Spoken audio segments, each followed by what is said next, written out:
अनिल देशमुखांनीच मला त्यांच्या घरी बोलावलं होतं, त्यांचं डोकं फिरलंय असंच म्हणावं लागेल. समित कदमांचं अनिल देशमुखांच्या आरोपांना प्रत्युत्तर.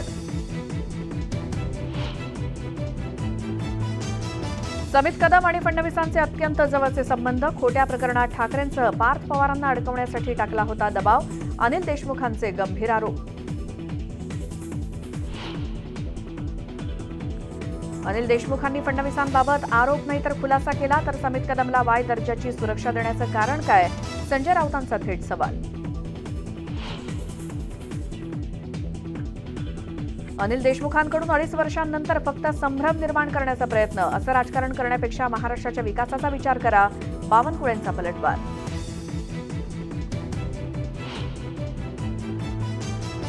महाराष्ट्रातही मणिपूरसारखी परिस्थिती निर्माण होण्याचा धोका. समाजाला एकसंध करण्याची गरज.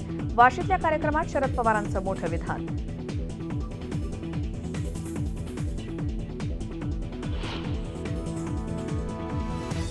मराठा समाजाला ओबीसीतून आरक्षण देण्यावर पवारांची भूमिका काय? पवार मोठे नेते, त्यांची भूमिका महत्वाची. पंकजा मुंडेंचं म्हणणं.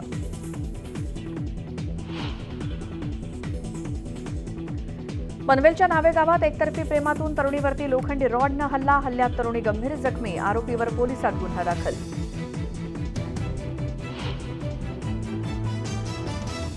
किरीट सोमय्या यांनी घेतली यशश्री शिंदेंच्या कुटुंबियांची भेट. आरोपीला कठोर शिक्षा करण्यात येण्याचं आश्वासन.